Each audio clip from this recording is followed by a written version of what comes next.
Mr. President, let me begin by concurring with Senator Brown, and he raised a very important issue, and that is in the midst of a major economic crisis, when people today, especially senior citizens on fixed incomes, are wondering about how they're going to heat their homes, how they purchase the food that they need.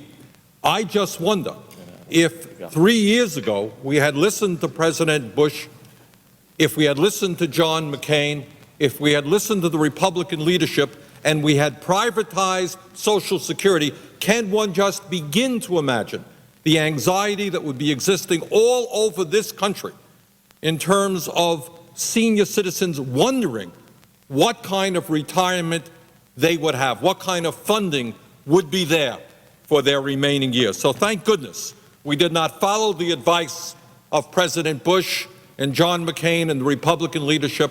Thank goodness we kept Social Security strong.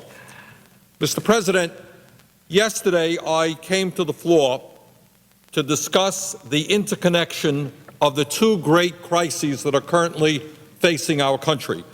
The first, of course, is the financial crisis, the collapse of major Wall Street firms, and secondly is the very serious problem of high and volatile energy prices, whether it is $3.70 for a gallon of gas to put in your car, or whether it is very high oil prices this coming winter to heat your home.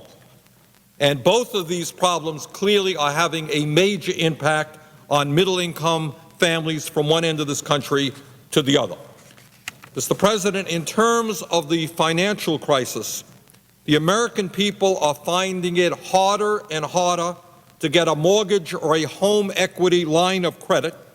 They are seeing the equity in their homes going down, and they are seeing the values of their savings, including their 401k savings, plummeting.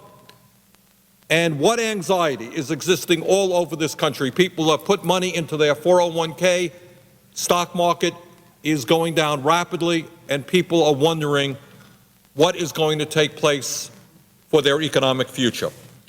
Mr. President, in terms of the energy crisis, the American people have been forced to pay tens of billions of dollars more in inflated energy prices because of the outrageous levels being caused by speculation occurring in unregulated energy markets. We have heard testimony from energy economists who are telling us that between 25 to 50% of the cost of a barrel of oil today has nothing to do with supply and demand. It has nothing to do with marketplace fundamentals. It has to do with speculation on the part of financial institutions that are driving oil prices higher. And now, by the way, with that money coming out of oil futures, driving prices down, creating a lot of volatility. And I laid out yesterday the connection between these two crises. Both of these crises are tied to the same extreme economic ideology, an ideology which says that government should play no role or a minimal role in protecting consumers, that we should put all of our trust in the honesty and the integrity of the heads of large multinational corporations. And I should mention that both of these crises are also tied to the work of one former member of the United States Senate, and that is the former chairman of the Senate Banking Committee, Phil Gramm of Texas. And to a significant degree, a lot of what we are experiencing today is related to the disastrous changes to federal law that deregulated both the energy industry and the financial industry, and that effort was led by former Senator Gramm. Just to recap, Mr. President, as chairman of the Senate Banking Committee in 1999, then Senator Phil Gramm spearheaded legislation that bears his name, and that's the so-called Gramm-Leach-Bliley bill that broke down critical regulatory safeguards that the government put in place after the Great Depression to prevent exactly what we are experiencing today. Having laid the groundwork for our crisis in the financial sector, the very next year, amazingly enough, Senator Graham is credited with slipping legislation into a largely unrelated bill that deregulated the electronic energy market. Shockingly, when he slipped this measure into the law, a measure we now know as the Enron loophole, Senator Graham's wife, Wendy Graham, had recently been on the board of directors of, you guessed it, the Enron Corporation. This deregulation of the energy markets has allowed speculators to drive up the price of a barrel of oil to as high as $147. And as I mentioned earlier, there are many economists who believe that the volatility and the high price of oil today is not supply and demand primarily, but it is because of speculation on the part of financial institutions and hedge funds. Now, as bad as things were yesterday, Mr. President, last night they got even worse. Last night, the Bush administration nationalized the world's largest insurance company, AIG. The Bush administration claimed that it had to put $85 billion of taxpayer money at risk because AIG's collapse would have brought down perhaps our entire economy, the entire economy of this country, and had a major impact on the entire world's economy. Mr. President, let me ask the same question about AIG today that I asked yesterday about the energy and financial crises this country is facing. And that is this just bad luck? Why is this happening? And we need to understand that because the risks are enormous and the amount of money that we are dealing with, trillions and trillions and trillions of dollars, is literally beyond comprehension. I think very few people can understand the scope and the magnitude of what we're dealing with. Well, Mr. President, it turns out that the AIG situation is closely tied to the same right-wing economic ideology that has been pushing us toward economic disaster. And the responsibility for AIG's near collapse lies again with that same philosophy which has been led by former Senator Phil Gramm.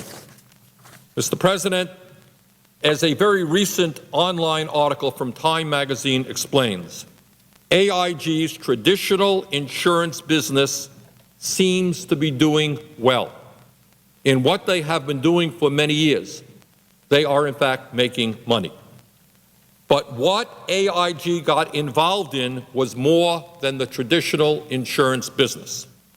They got involved in risky derivative schemes that about 3 people in the world understand, called credit default swaps, or CDSs, that allow big companies to guarantee each other's risky lending practice. This is extremely complicated stuff, a long, long way away from where we were 10 or 15 years ago. Now, in order to give the American people a full understanding of the risk posed by these unregulated credit default swaps, unregulated credit default swaps, I would like to read a short September 15th article by Professor Peter Cohn, a graduate of the Wharton School, that deals with the full scope of the problem we face and the role that Senator Graham had in its creation. Now, I apologize to anybody who's listening. What's following is technical. It is a bit boring. But when we are dealing with trillions of dollars, I think it's important that we try to understand this stuff. And this is what Professor Cohn writes, and I quote, "Lurking in the background of this weekend's collapse of 2 of Wall Street's biggest names is a $62 trillion segment of the $450 trillion market for derivatives that grew huge thanks to John McCain's chief economic advisor, Phil, America's Winer's Graham." Let me just go through the numbers again, because these numbers are so huge. You know, Mr. President, you and I, when we represent our state, we fight for a few $1 million here and we fight for a few $1 million there, and that makes a lot of difference to the people of Colorado or the people of Vermont. What we are dealing with is so incomprehensible, is a $62 trillion segment of the $450 trillion market for derivatives. Who can even understand what that means? $450 trillion market. What does that mean? Now all of this occurred, all of this deregulated activity of which the government plays no role, just takes place. That took place because in December 2000, Senator Graham snuck in a 262-page amendment, but that's what goes on around here. We can sneak in 262-page amendments to a government reauthorization bill that created what is now the $62 trillion market for credit default swaps, CDSs. I realize it is painful to read about yet another Wall Street acronym, but this is important because it will help you understand why the global financial markets are collapsing. CDSs are like insurance policies for bondholders. In exchange for a premium, the bondholder gets insurance in case the bondholder can't pay. In the case of the $1.4 trillion worth of Fannie Mae and Freddie Mac bonds, the government's nationalization last Sunday triggered the CDSs on those bonds. The people who received the CDS premiums are now obligated to deliver those bonds to the ones who paid the premiums. Professor Cohn continues, and I quote, this is from Professor Cohn, Graham's 262-page amendment, dubbed the Commodity Futures Modernization Act. We have heard that term.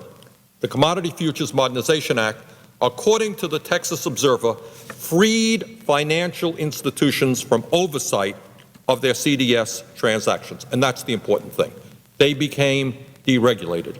The government no longer was able to see what was going on. Prior to its passage, they say, banks underwrote mortgages and were responsible for the risks involved.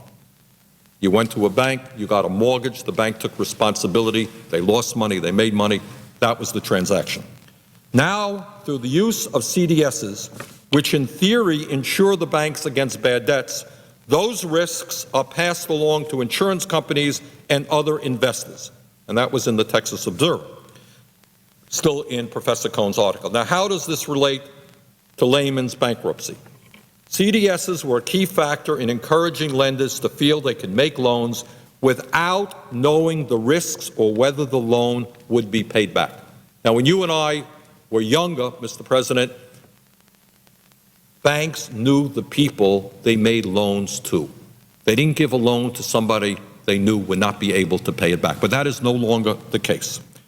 The Commodity Futures Modernization Act freed them of federal oversight, and it was due to these CDSs that Wall Street held an emergency session yesterday to try to minimize the damage of Lehman CDSs and other derivatives. Unfortunately, the session did not produce much thanks to the built-in lack of knowledge of the risks in these transactions that Graham's legislation ensured. You are going to be reading more and more about CDSs over the months ahead. And Professor Cohn continues, it will become as familiar as the phrase subprime mortgage, which unfortunately many of us are now familiar with, was in the year 2007. Unfortunately, there were only, and get this, this is quite amazing, there were, quote unquote, only $1.3 trillion worth of subprime mortgages. And the CDS market is 48 times bigger than that. 48 times bigger than the subprime market, and more than 4 times bigger than the U.S. GDP. And since nobody has ever had to deal with this volume of CDS unwindings, it is impossible to calculate how much they will cost. In other words, what has happened as a result of Senator Graham's legislation is unbelievable amounts of money have been traded and accumulated without anybody really know what's going on. And now we are left trying to pick up the remains of those problems. Mr. President, Professor Cohn's article is compelling because it tells us how huge this crisis is and why we have every reason to fear that AIG may well be just the first of many companies involved in risky investments that the American people will have to bail out. Mr. President, the time for hand-wringing is over. This Congress needs to put an end to the radical deregulation that was pushed by Senator Phil Gramm and many other Republicans, and there were Democrats who went along with that as well. We need to put the safety walls back up in the financial services sector. We need to deregulate the electronic energy markets.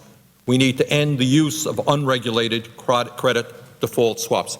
In other words, what we need to do, once again, is have the United States government play an important role in protecting the people of this country against the greed of large corporate interest. Mr. President, unfortunately, the response from the administration and Wall Street is not to do that, but it's to push for further consolidation in the financial services sector.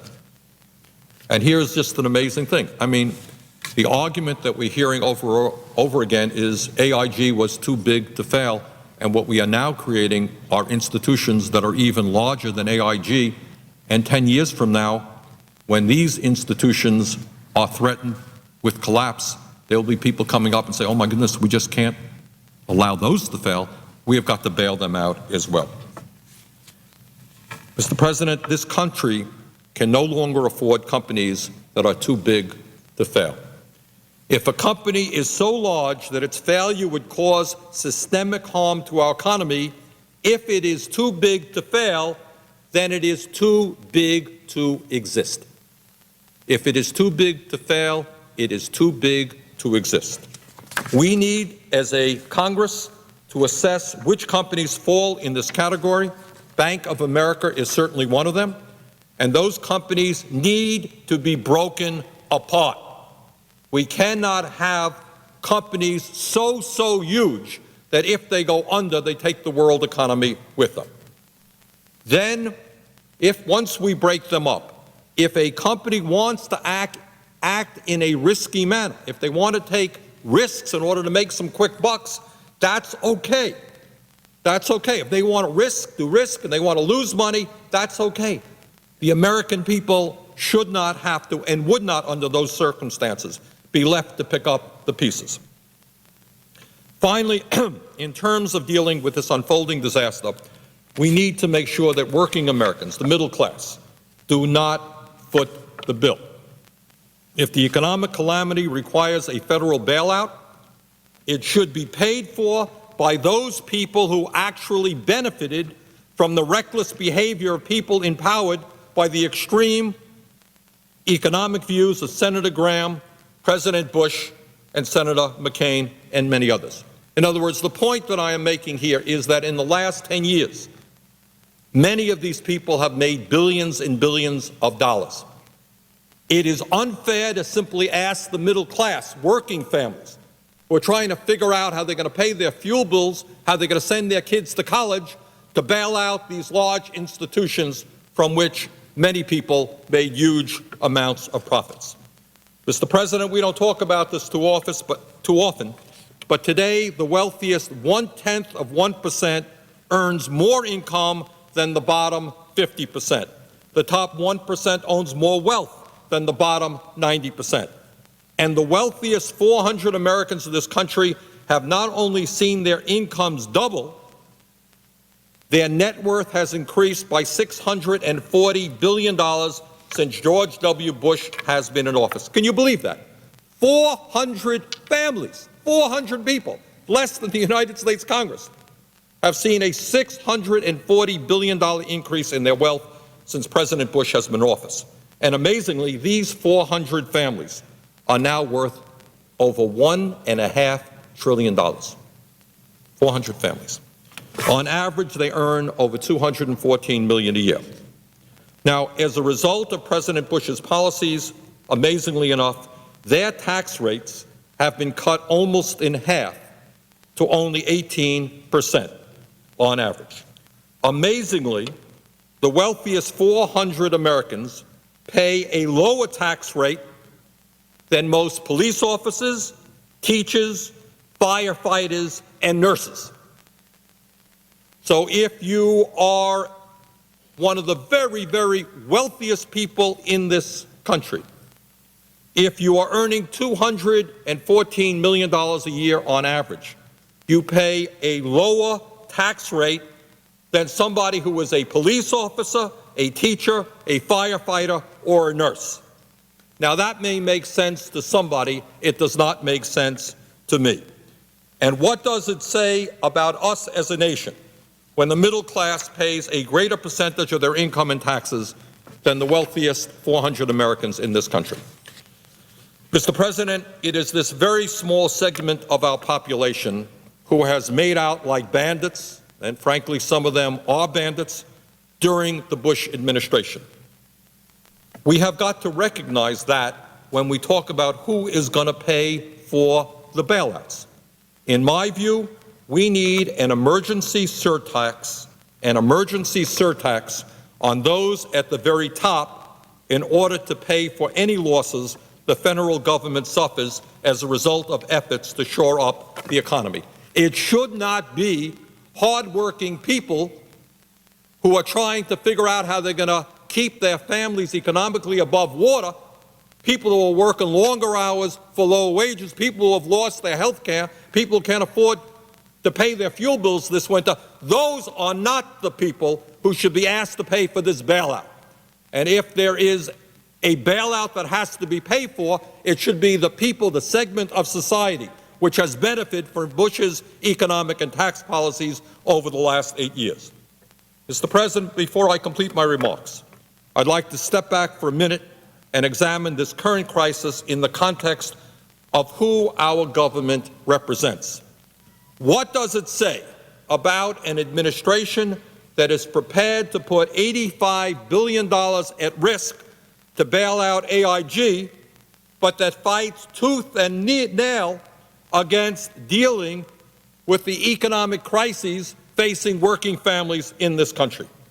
$85 billion at risk for AIG, some $30 billion for Bear Stearns, perhaps trillions for Fannie Mae and Freddie Mac. For those folks, there seems to be an endless supply of money.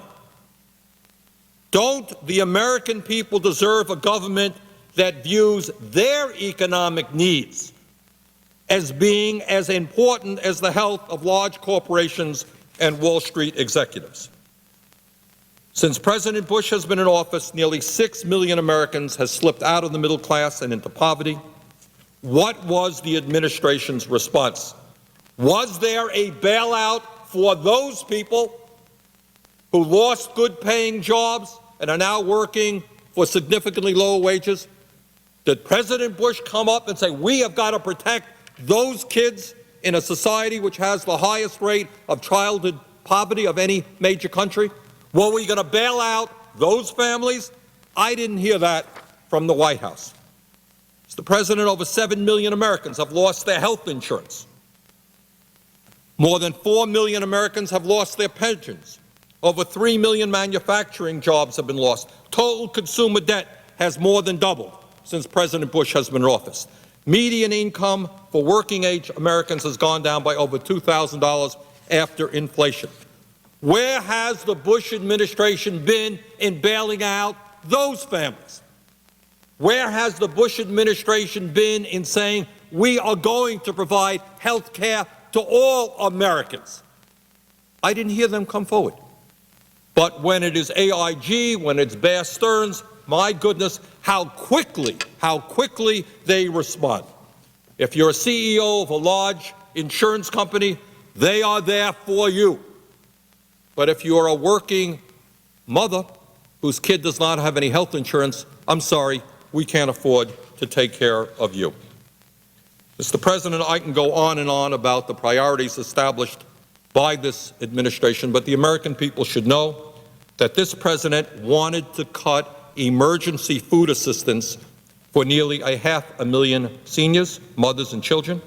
He wanted to cut job training for 161,000 people and cut child care assistance for 200,000 children. Not enough money to take care of those people. I guess they don't make a whole lot of campaign contributions. The president wanted to raise fees on veterans getting health care, which we, of course, stopped. He fought giving 3 million children access to health care, and he wanted to cut $1 billion from rural housing when we have a major housing crisis in rural America. No money for children who don't have any health insurance. No money for people living in dilapidated housing. No money available for veterans' health care. Can't do that. But if you're AIG, if you are a large corporation, this government is there for you. Mr. President, these people, working families, seniors, children, veterans, the unemployed, their problems do not warrant, apparently, an urgent response from the president. But big insurance companies, big investment houses, companies that get engaged in risky subprime lending and credit swaps, my, how quickly we respond there. Mr. President, the American people deserve better. We need to reject the failed economic policies and priorities of George W. Bush and John McCain. Americans need a government that is not going to let the rich and large corporations loot our economy. Americans need a government that will put regulatory firewalls back up in the financial sector and end the use of unregulated credit swaps. Americans need a government that is going to prevent speculators from robbing them at the gas pump. Americans need a government that breaks up companies that are too big to fail. Americans need a government that is going to view their problems as seriously as they view the problems of corporate America. Mr. President, our job is to give the American people that kind of government. Mr. President, I would yield the floor and note, well, I guess I don't know. Okay.